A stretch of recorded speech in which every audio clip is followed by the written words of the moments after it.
broadcast network, AFTERBUZZ TV. Over 20 million weekly downloads in over 150 countries, and your number one source for after-show entertainment.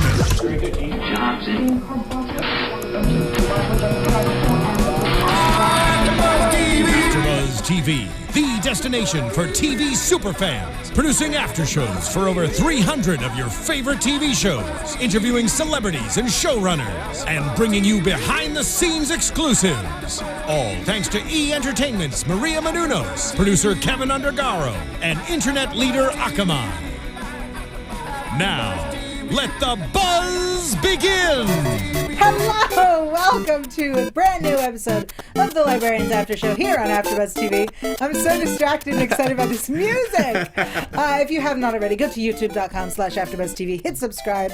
We're also on iTunes and SoundCloud. You can subscribe there as well. I'm your host, Yael Tygiel. You can tweet at me live during the show and throughout the week at Yael Tygiel. That's YAELTYGIEL. And during the show, use the hashtag ABTV, the Librarians. Let me introduce my lovely co-host, Tauri, who's playing the song. Hey, yeah, on a meaty composer. Anyways, yeah. I'm Tauri J. Miller. You can find me on Twitter at TauriJ. It's TauriJay. And Sam Davidson. Hey guys, you can find me at SamD43 on Twitter, and I will be on the chat wall tonight, so please keep on chatting. Yeah, and of course, the lovely and luscious Alexis Torres in the booth. Hey, everybody. You can find me just for Yale, where all Alexis Torreses are sold at atorres890. That's beautiful. There you go. You also are in a theater? Are you sitting in a theater? I am sitting in a theater. I need an audience. That's what's happening. So I got the curtain. I'm a little decked out today. It's beautiful. Oh my God. Beautiful as you are. All right, let's jump into this episode of Librarians because we had a time loop. No, let's do the time loop again. Okay. Get out. All right. Okay. It's just a walk through the door. No? That was yeah. Good. What you mean the portal? What's happening? There were no portals. I know. I was pretty upset about that. Yeah. But we started out with our time loop, which... What is that breathing? Someone's that's excited. me. Sorry. I was very excited to talk about portals. I'm sorry. My bad. You're like the kid from Hey Arnold. That's my favorite character on Hey Arnold. Yeah. Okay. Sorry. So I want to talk about the time loop / video game because that was awesome. We know this show full of nerds. And I want to give a shout out to Mr. Jeremy Bernstein, who wrote this episode. Nice. And the point of salvation. Yeah. Get it, guys? Point of salvation. The save point. Save point. Get it, guys? Get it? Ha. I didn't write the joke. I know. I just appreciate it. No, I also appreciate it. I'm gonna nerd. The whole episode, I was like, nerds everywhere. Oh, yeah. It was great. Yeah, it was. I really was thinking of you the whole time, Tauri. I was like, were you? this is gonna be like his favorite. Actually, I love time loop stories. Mm-hmm. And they did it the way that I like time loop stories to happen, in that, like, essentially you always, if the best time loop stories are ones where there are stakes in that you're trying to keep someone alive, and ultimately fate is trying to keep that person dead. And so you either have to, there always is either a sacrifice of the person who's trying to save the people, or there is the realization that you have to let them die, and then you dealing with those consequences. These are my favorite stories. And so I was really excited that it was a thing, and they did it so well. And I could talk about this forever. I love that Ezekiel of everybody was the one who was the main character, because like he had this arc, and it allowed you to go from him being this really quirky, like spy kid, to being like a grown-up and having to deal with the emotions of watching his friends die. So it was so good. It was so good. Yeah, I mean, I liked it too. We predicted wrong last week, but from the beginning of the season on, I mean, from the start of the series, Ezekiel has cared the least about the light, like everyone else, you know. Every other librarian, you could tell, has, like, cares about the other ones if they live or die, but he always said he's been fine on his own. Right. And this is the one that, we really got to see him, like, risk his life, or take his own life, basically, so they could live. Yeah, absolutely. I feel like this episode, what an amazing arc to give John Kim, to really, like, show us what he can do. Yeah. And we've been saying all season that we've had episodes that give us kind of backstory on everybody. And this, although it didn't give us backstory on him, gave us so much more depth to his character. And I will take full credit. We were so wrong in predictions because I led us down a very wrong path. And I apologize to everyone. I mean, that's what predictions are for, right? For me to lead us down the wrongest path. Well, I didn't think what we thought just because of you. I agreed. Good. I just agreed. I thought the same thing. Okay, good. I felt awful because it started and I went, yeah, no, I messed up real big. Alexis? No, I mean, I'm I'm obviously shaking my head just for funsies, but no, I'm sorry. No, I don't blame you. I think that we were great minds think alike, so that's just what ended up happening, and that's the great thing about the show. It keeps you on your toes. You know, you don't expect things, so this was, unexpected. I liked it. Boo 6Bs just made an interesting... 69 Bs. Sorry, 69. Yeah, you have to I say just it keep on fully. calling you boobies, and I'm so sorry. You should. It's Boo.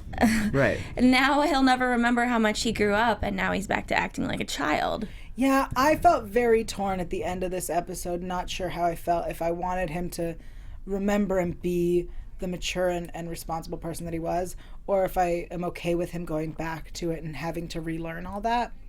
But I feel like if we continued with the character of who he turned out to be, the show would take such a dark turn. Because we would no longer have the flying by the seat of his pants, what did Cassandra say? The wing it. Yeah. I mean, I think it's a good thing at the end of the day because we now know what he's capable of, what's really deep inside Ezekiel, like a little love bunny. Like, he just loves the librarians and sacrificed his life for them, and maybe will do so again. And we didn't exactly know that about him. That's true. I was also really torn about it, but part of me was hoping that he was playing like he didn't remember, so that, because essentially they would worry about him if he remembered, because it's a dark thing to do, to see your friends die over and over and over. Like, I think that he would have such harsh PTSD. What letters were you going with? I was gonna go PSD, Photoshop document. He'd have some really dark Photoshop documents. He'd have to adjust the levels. It would be crazy. Absolutely. I thought you were trying to say PBS, and I was like, what are you doing? I was worried you were going to say PMS, and I was like, where are you? You're just pulling out alphabet soup at this point. Like, come on. All right, so PTSD. Yes, he'd have some insane amounts of PTSD. And, I think that at the end, when he sacrificed himself, it was also that Jones being like, I don't necessarily want to live anymore with the memories that he has. Yeah. So, I mean, I think that if he had remembered, it would have crushed him ultimately. Yeah. Wow, dark. Speaking of video games, yep, I'm going. I want to talk about the rocket jumping, because that part made me laugh so hard. Because I was with Baird, and I was like, that's not how grenades work. And one of my favorite things to shout at TV is when people decide something works in a way that it doesn't. And I like that.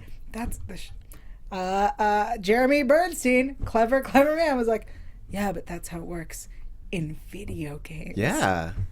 Absolutely. It's not how grenades work. But it's how rockets work, and it's also how it's a definitely time-honored thing. There's even a whole YouTube channel called Rocket Jump. Thank you. Yeah. Thank you. I was hoping that in the credits they were the ones who did all the special effects. That would be the That best would have been way. really cool. Yeah. I love Freddie Wong, so I was like, please, no. He's so cool. I know. Nerds. Yes. Yeah. Yeah. Yes. And I've definitely done it a couple times before, and I was like, I am kind of lame, because I know exactly what they were going to go for before it even happened. I don't know. Anyway, continue. That's awesome. Well, you should continue, like she's not part of the conversation. Yeah.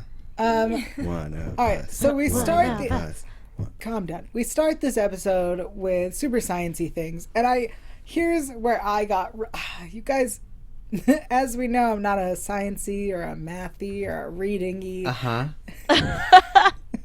So it opens and they're talking about sciencey things in this facility, and I'm like, I'm sure this is important, and I feel like it's gonna come back, right? Like, I feel like it was so science-y that it's gonna come back. And all I could think was, I don't want to care. I don't know what they're saying. It's like I'm not going to understand at the beginning or the end when they bring it back. I still just don't get it. And I feel like it's going to come back in another episode.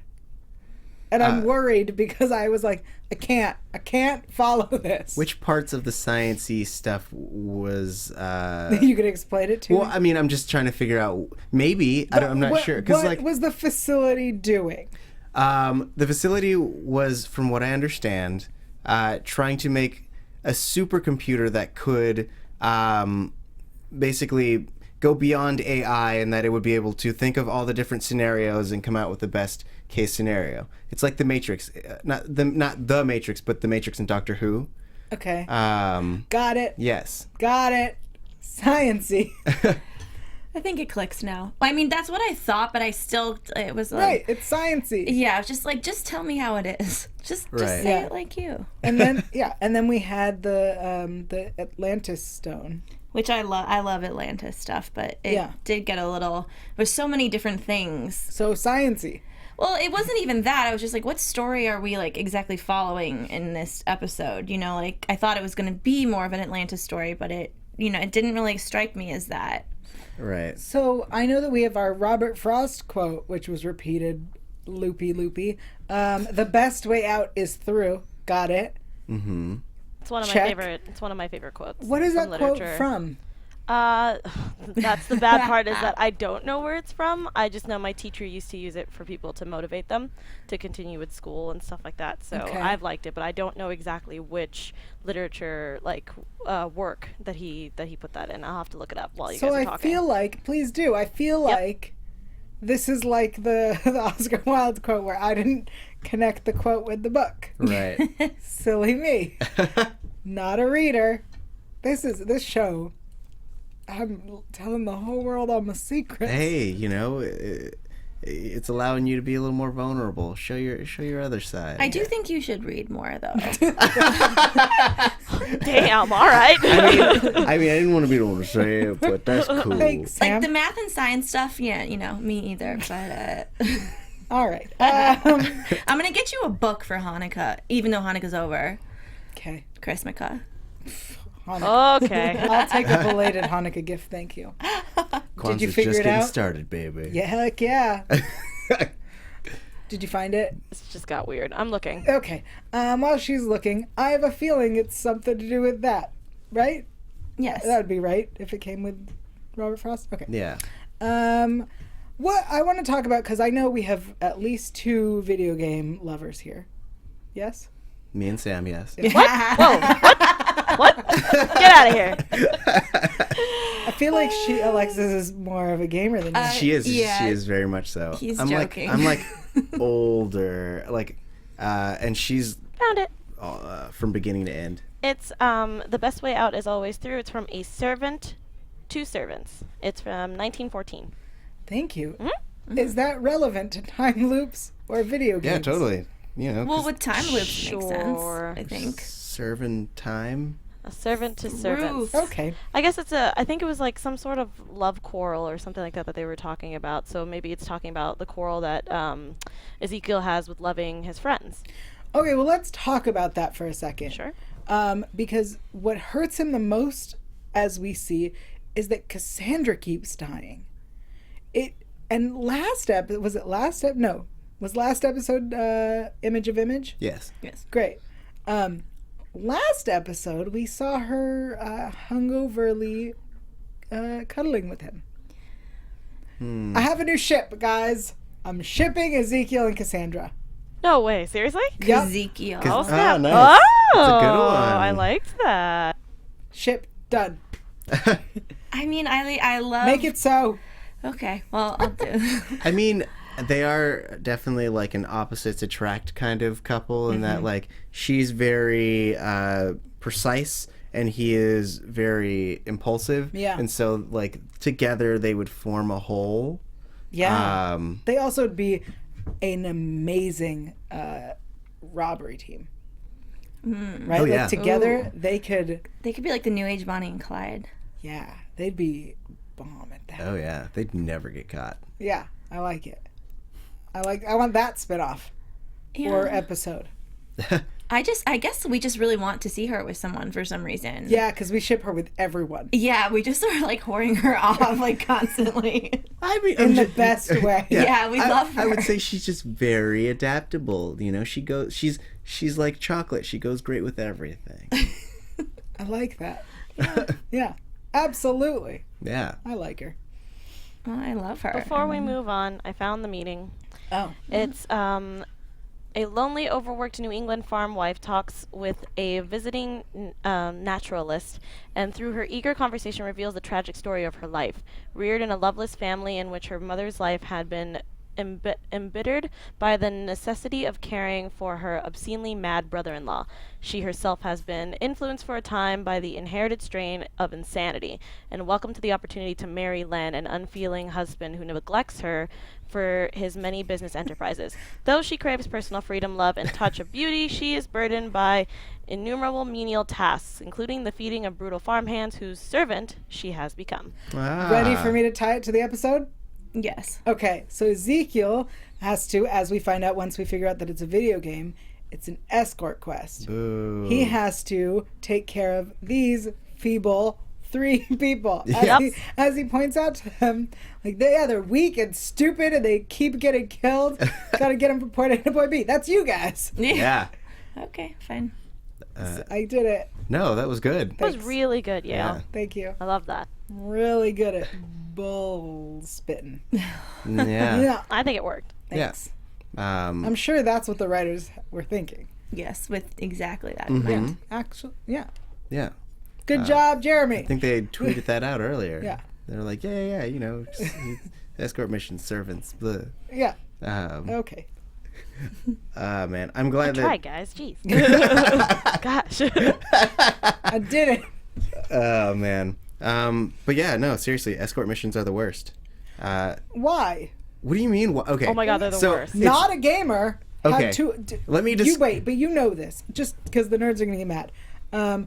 The reason I'm not a gamer is because I have 2 older brothers, and when I was growing up, I was not allowed to touch the video games. That was their thing. So I'm great at watching people play video games. The best. The Yeah. best at that. I had a very similar situation, but when I was told I couldn't touch the video games, I would unplug it, and my brother would just beat the crap out of me. So I have like a weird relationship with video games, and I would do it every time. Oh yeah. He would, he'd be like, "I'm gonna have to start all over again." I didn't play. I just like tortured him and his friends. I'd watch. I'd be like, look out! You died. Go Yeah. on. Now talk. Okay. Escort missions. All right. Here, I will explain it in the best terms I can think of at the moment. Imagine that someone gave you a puppy, right? Okay. Oh, dear. Yeah, I'm terrified of where this is going. And imagine that they said you had to keep this puppy for, I don't know, a week. And then, but this puppy really liked cars. And every time that you would let this puppy outside, it would run straight into oncoming traffic. That's what an escort mission is. It's essentially trying to keep this creature from killing itself because it really wants to. It like really wants. Like you would think that like if you're ever on an escort mission, you would think that that they're just really deranged people because they just run out in the middle of gunfire with their hands up, and you're responsible for them, and it's dumb. Would you not say that this is like Baird's job? Yeah. Right? Like, Baird's job is to go out on these missions with the librarians. And they're like, I'm going to do science-y things, and I'm going to break into places, and I'm going to punch people. Yeah. And Baird's job is to keep them alive. Yeah, she's constantly on escort missions. Yeah, Tauri, why a puppy, Jacob Gomez? I'm agreeing with you. Couldn't you have picked something a little less disturbing? No, because I wanted you to feel it. I really wanted you to understand how terrible escort missions are. And also, because puppies are dumb. You mean they're not dumb, smart. like in the they're brain, like- not like the concept of puppies. Their brains haven't fully Puppies are grown yet. dumb. Yeah, No, you would never be allowed back in the studio if you thought that. Right. Well, for Tauri's sake, I'm just gonna say that puppies' brains are not fully grown, so they Right. don't know right from. I mean, they're an animal, Like but you know what I mean. children. Right. There you go. I was trying to Yeah. avoid that, Yael. Yes. I was trying to also avoid trying that. not to be like, So- hey, you're babysitting. And this kid just really loves oncoming traffic. But I'd be terrible Why at oncoming escort. traffic? I'd be really terrible Because- at escort missions. I would give up. I would be like, fine, go. I don't care anymore. Sam and I are very similar, it seems. I would be like, you like cars? Oh my goodness. Too far? Imagine there's a gray cat, right? Stop. No. No, hey, whoa, relax. Okay. Enough with the enough. That's the line, guys. Yeah, because cats are too smart to do anything like that. Also, 3 cat owners. Yeah. Well, Well, 2. oh, It's been 4 years gosh. now. So? Sorry, 2 to 4 years. Get over it. Okay. I this actually just cat had to do who- an escort mission just recently, so In life or in a video in a video game. In a video game.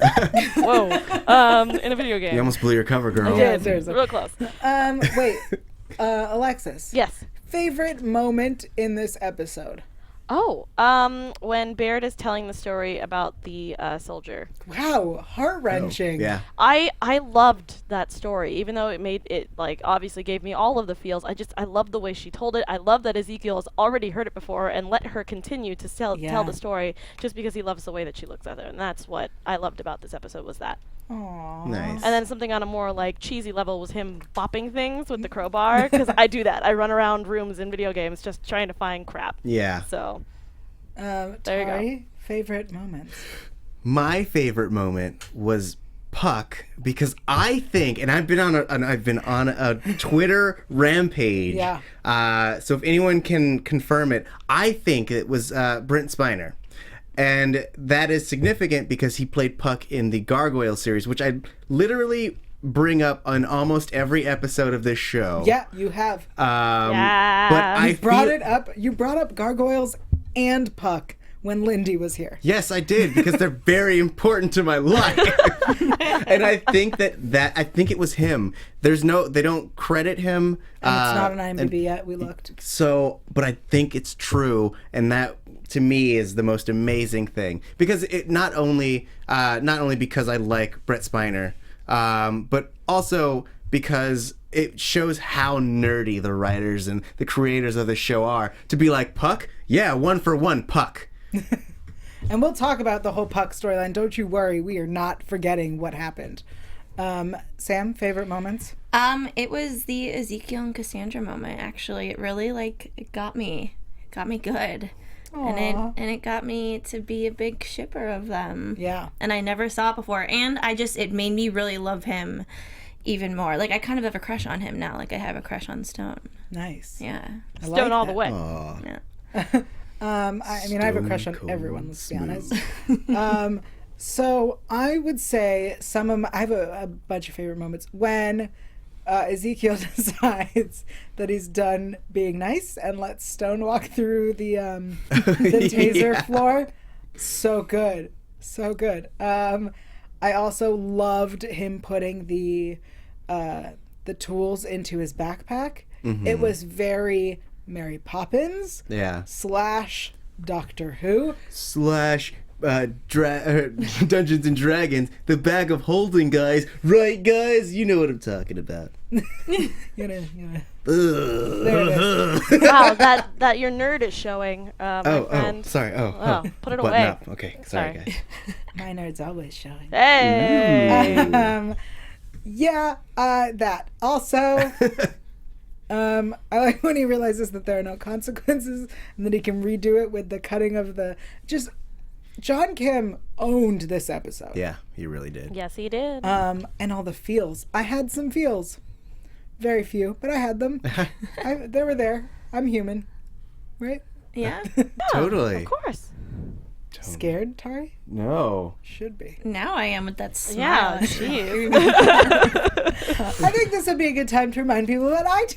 Yay! Guys, we clearly love this show. We are nerding out. Our nerd is all over this table. Yeah, it is. Somebody's going to have to clean that up. I want to thank you all for joining us.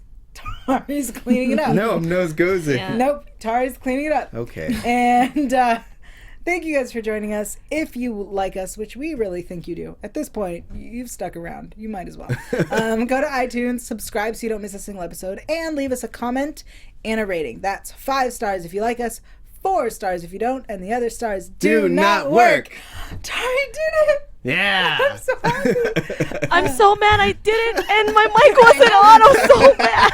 I was like, oh yeah. Crap. Okay. We failed. Thanks, guys.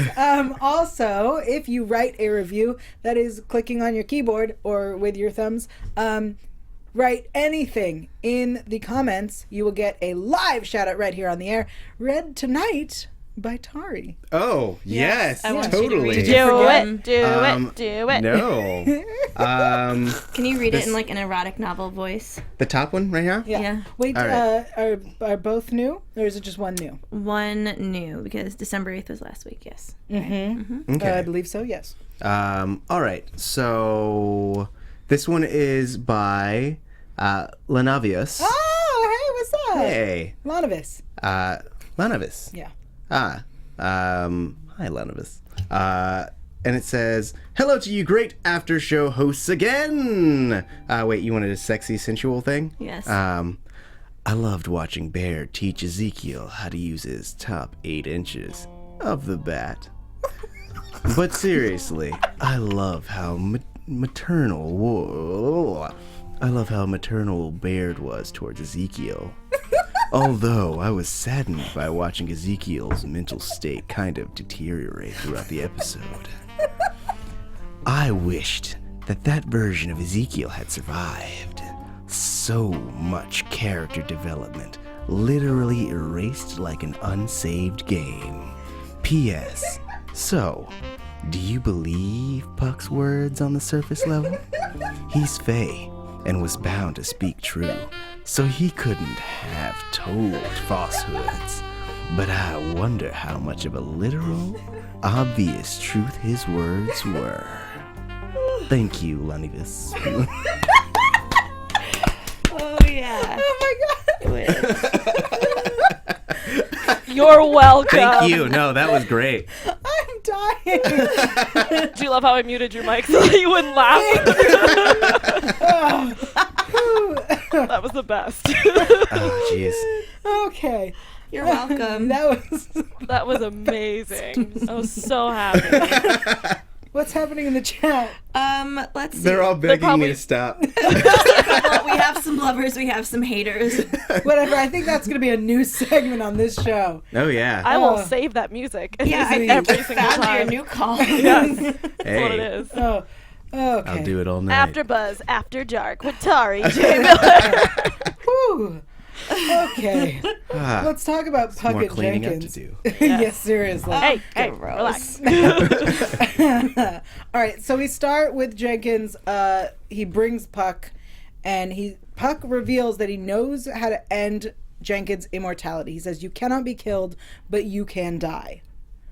Huge statement. Yeah.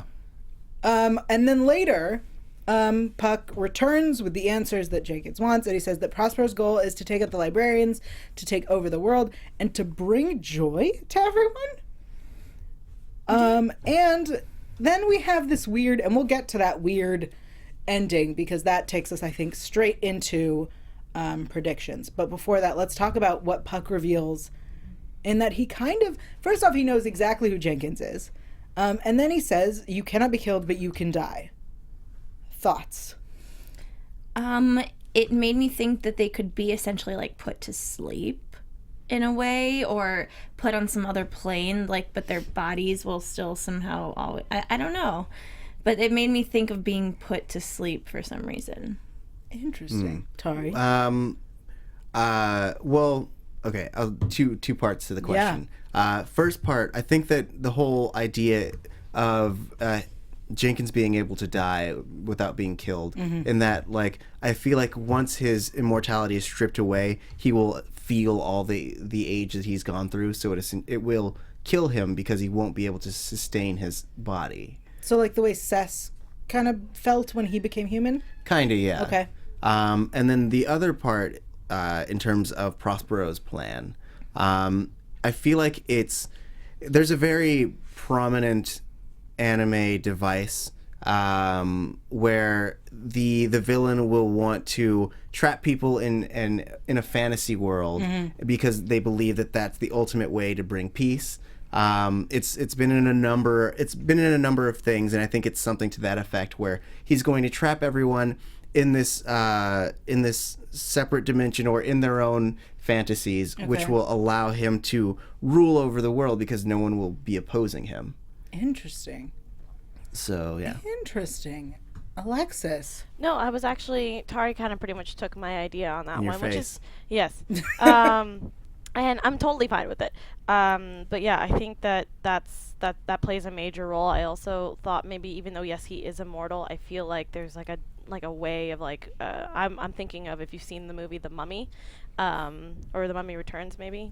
I don't know which one, but that you can use a spell to like make him mortal, and then you can kill him, kind of thing. That's where I was going with as like a second option, because even though yes he is immortal, I feel like because magic is so prevalent. Yes, that there could be a way of making him mortal and then killing him in any way, because he can technically die at any moment. Interesting.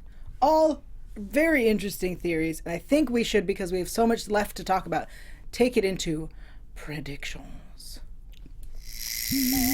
What? And now, Prediction? your AfterBuzz TV. I'm so surprised. What? No one could have predicted that one. Okay. Yes. No, he did not deserve that. All right. So it looks like from the trailer for next week, I don't know if you guys saw it, I will tell you what was shown.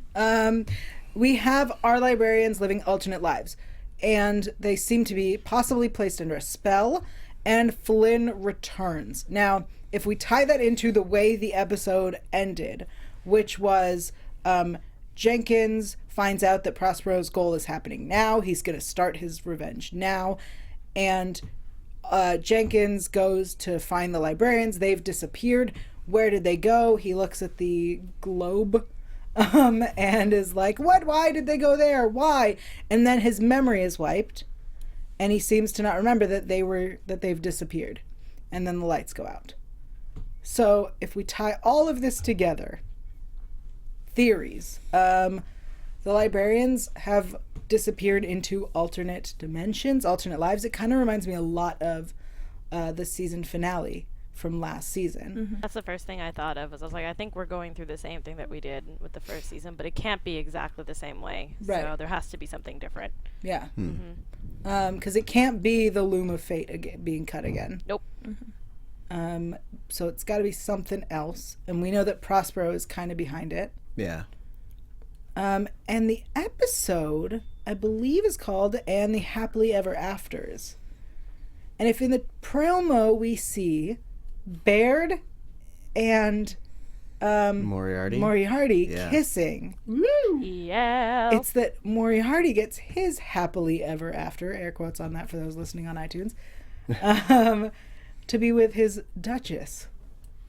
Right? Yeah.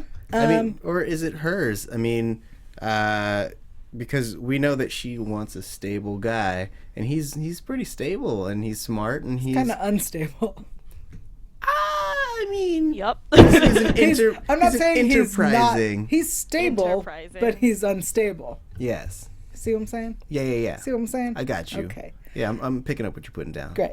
All right, where are the bongos at? Ezekiel's in a suit, and I think he's a Fed, Yeah. which might be, maybe we'll get more info on when he used to work for MI6 or whatever. Flynn returns, which is surprising because I think we only get one more episode with him this season.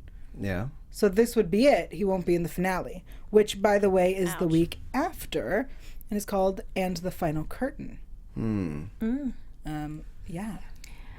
Something I thought of something when I was watching this, and it seems crazy, and I think I'm probably wrong, but it would be kind of crazy if like the librarians they were librarians together in a past life. Do you know what I mean? They keep on reliving and all of them together as a team. Like, they've been together in the past. They don't remember it. And, you know, all these episodes where they have separate lives and then they come back makes me think, because it's not the first time that it's happened, that perhaps, like, when we first met the Librarians and they first met each other, it wasn't the first time that, whether it's their souls or, like, actually them as people in different dimensions, I don't know. But I feel like they're like a soul tribe, you know? I like that a lot. Yeah. I completely agree with you, Sam. I feel like there has to be a reason why they're here. So I feel like they've been destined to meet eventually. So The library chose them. Yeah. Yeah. I think the library just knew in the long run that these guys were going to meet up. Yeah. They're all hawk people. Sorry, that was a Arrow? weird reference. Yeah. Arrow Flash Legends. The Thanagarians. I got you. I was on the same boat. Sorry, I got you. I'm picking up what you're putting down. Oh. I'm putting it back down. Yeah, you just leave it there. No, That's I don't okay. I'm just gonna. Sticky. Mir Panda says she thought that Flynn was supposed to be in 5 episodes. Yeah. First 2 middle ep and the last 2 episodes. So hasn't he only been in... Has he only been in 3? I think so. He was in the one where the library was alive. He was in the first 2. So I guess. So this is 4. So he can do the last 2. Okay, and that would make sense. That would make sense. I just am not. I think our math is off. Yeah. I'm going to scroll through Not good at this. math. The chat might know. Well, let's see. Yeah, guys, let us know which episodes if you remember. Yeah, you guys are right.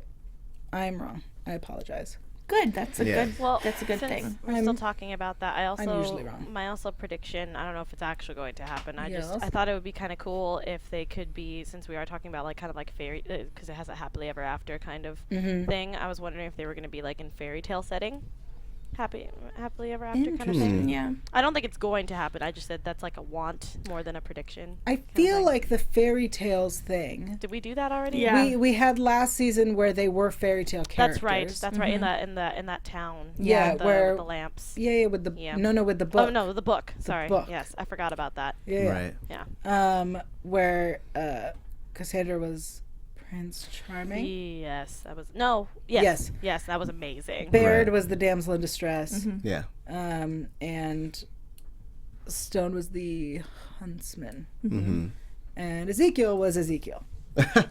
As he is. So if we have a happily ever after, from the looks of them in the promo,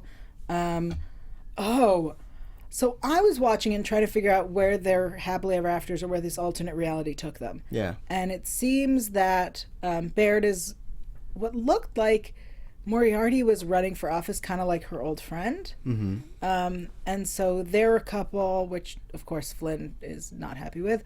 And it looked like Ezekiel was a Fed. Stone had all those women with fighting instruments. It was like crowbar. Stop. Okay. I'm just admiring your instrument. And so I was trying to figure out who Cassandra was supposed to be, and I think that she's gonna join the Ladies of the Lake. I think this is gonna finally happen now. I think she's gonna be hanging out with Lucky Lucy or someone who is relevant to that. Yeah. And that might play a part. I mean, that would make sense. Like in another reality or in another timeline. Yeah. They could have gotten to her before the Librarians, or she could have been on another path that ultimately led her there. Right. So that would make sense. Yeah, and I would love to see them come back, the Ladies of the Lake. I love that. Absolutely. And if they don't come back this season, they will of course come back next season. Yeah. Yes, as will the Librarians, of course. Yeah. Yeah. Do you think that this is going to be kind of like seeing their lives maybe before the not like before the library, but like a happily ever after if they never did the library? Or am I like overthinking it on that one? No, I think that makes a lot of sense. Yeah. And then maybe it'd be really funny if Lucky Lucy was actually the librarian instead of these guys. Oh. Yeah. You know? I feel like, yeah, especially with Flynn coming back, that makes a lot of sense. Yeah. Right? So, like, they're taken back to what if the library never called them? Which, oh, what an interesting twist on this alternate reality. Yeah, because then if they remember it, then it kind of it'll make them really question if they actually want to be librarians, because ultimately it's saying that if they weren't living this life, they'd be much happier. Which I think would be a great segue into another season where they're like, maybe we should quit, guys. Yeah, that's kind of where I wanted to go with, of just maybe seeing that whole side of them and being happy as being normal people, I guess. Yeah. And not having to deal with magic, and then maybe getting to that point of coming back and going, maybe I did like being, you know, not part of the library anymore. Or maybe they end up fighting about it because maybe half of them want to stay and the other ones don't. I don't know. It'd be interesting. Interesting. Yeah. One last prediction. Flynn is going to kiss Baird, which will break the spell in the end, because happily ever after, right? Yes, true love's True kiss. love. True love's first kiss. Or not first, but you know what I mean. All the kisses. All the kisses. Yeah. Thank you, guys. What an amazing episode. What a fun episode. We've all leveled up here. Yeah. Thanks, everybody, for joining us. We very appreciate you being here. I English good. Alexis Torres, why don't you tell me where they can find you online? You can find me all over social media at atorres890. Guys, I am 3 away from doing my 100th vlog, so please ask me, because I'm going to be doing a Q&A, so please use the hashtag AskAtorres890. Ask me just whatever questions that comes to your mind. They can be dirty, they can be silly, I don't care. So just ask me and I will do a video about it, and I would really appreciate it. Thanks for Sweet. saying they can be dirty. I've got lots of that questions. was just for you, Yael. Yeah, plenty of questions coming from this one. Yeah. Sam, where can people find you online? You guys can find me online at samdavidsonentertainment.com or on Twitter and Instagram at samd43. Tauri? And you can find me on Twitter at TauriJ. It's Taurijay.